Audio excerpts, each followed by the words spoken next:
Hello everyone, welcome back to another match preview. This time Arsenal's game against Crystal Palace. I'm very excited. I hope you guys are all excited too for this video. This time, once again, back at the Emirates Stadium playing against Crystal Palace. Sunday 2 o'clock kickoff against another team that Arsenal dropped points against last season. Now, this we've been in a run of games against teams that we keep dropping points against: West Ham, Newcastle, and now Crystal Palace.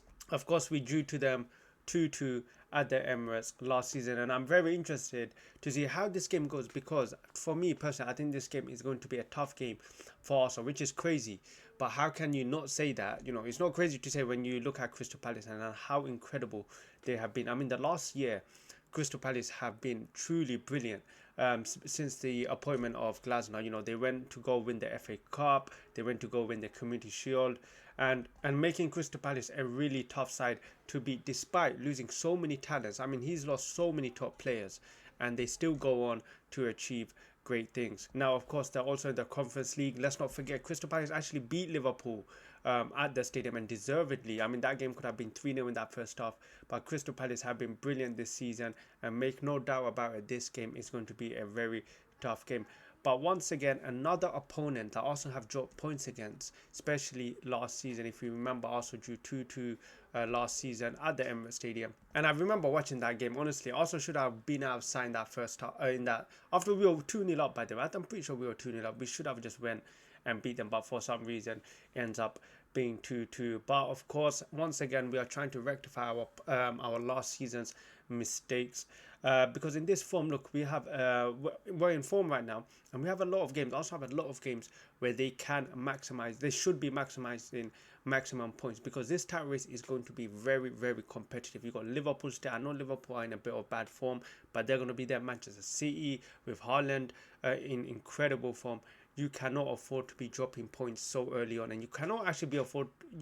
We've been in title races. Also, I've been in 2 title races, and we know how fine the margins are. So we cannot be afford. We just simply cannot afford to drop any more points in the season. In terms of head-to-head, also in the last 3 games, Arsenal have, of course, won 2 games, sorry, and drew 1. I remember these 2 games is where Jesus really has found his feet, and unfortunately he's out injured.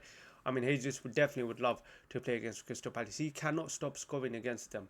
But of course, Crystal Palace have improved from last season. But as Crystal Palace have improved, Arsenal as always, have also improved. And that's why this game is going to be a very interesting game. One thing I'm really keen on to see is how Arsenal are going to line up, especially considering Arsenal played midweek Champions League. Are Arsenal going to go strong?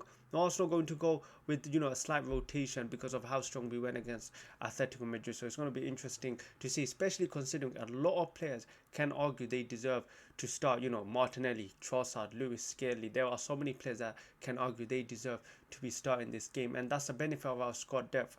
And there's also a lot of other things that are involving this game, apart from the things that's just on the pitch. Firstly, you got Eze returning his homecoming against his former club. You definitely know that he will want to perform very well, put in a top performance against his former team. Then of course you got Gyökeres and Mateta, 2 brute strikers going against each other. Who's going to win the battle there? You got Mateta, who's on the form of his life. Then you got Gyökeres, who just scored a brace last game. So that's going to be interesting. You got Eddie Nketiah returning back to the Emirates Stadium. He scored against us last season, a brilliant header as well. So he's coming back. Yeah, so there's also a lot of factors also in play in terms of this game, and it's going to be a very interesting battle. But look, simply Arsenal should win this game, because as much as Crystal Palace have improved, Arsenal have also improved. If Arsenal want to go win the title with the money Arsenal has spent, with the amount of squad depth we have, this is a game Arsenal should go and win. Okay, I'm not trying to be cocky, I'm not trying to say Arsenal are like the best team in the world, but this is a team against Crystal Palace. Crystal Palace lost the last game. Okay, Arsenal need to go there, because there's going to be a lot more tougher tests throughout Arsenal season than Crystal Palace at home. Okay, especially at home, Arsenal should be going and winning that game. Especially we did last season. Well, we should have last season in the Premier League, and this time with a much more improved team with more players fit. This game should be a 100% Arsenal win, and if we do anything but win, it's shameful. Okay, it cannot be a draw. Arsenal simply need to go win this game. In terms of injuries, we have received an update from Mikel Arteta in the press conference, which is that apparently Gabriel might be a doubt for the Crystal Palace game. Apparently he hasn't trained, so I'm probably expecting him not to play. Probably won't even be on the bench, which is a massive blow for Arsenal, because you could argue he's probably been the most important player for Arsenal this season, or if not the most important, one of the most important players this season.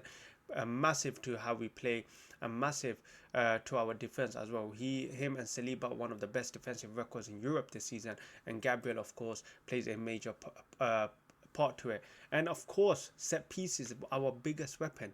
Every single header, who does it fall to? This man right here, Gabriel. Okay, every time there's a set piece, you just bet. I don't know how he does it. It's like the ball just literally just levitates to him, or suddenly just drops to him. It's like the ball's attracted to him, and it just literally goes to him wherever he's on the pitch.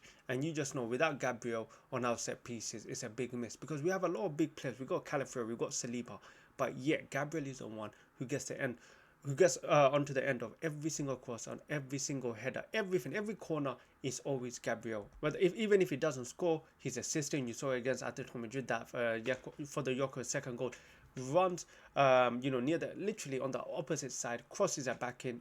Heads it back in, and a brilliant tap in for Gyökeres. So he's going to be a massive miss for Arsenal if he doesn't play, especially not just because defensively, but also because of his set piece threat. That's why it brings to me the next important topic, which is the lineup. Okay, the lineup is key, and that's why for me, this is the lineup, and this is the lineup I will be going with against Crystal Palace. Now, of course, the main ones you can see on the picture is, of course, Calafrio coming in and Lewis Skelly. Now, I know a lot of people are going to be saying Mosquera should be played, but look, against Mateta, you need a lot of physicality, and I think both Saliba and Calafrio will be perfect for that battle. Okay, I know Mosquera is good; he's been brilliant, but against Newcastle, I remember watching him, and I think he did struggle against against the physicality of Newcastle. And Crystal Palace, with Mateta on form, you need someone who is prime and ready, and that's why Calafrio would be, for me, the main centre back playing this game. And of course, at the end, you get Lewis Skelly to come back in.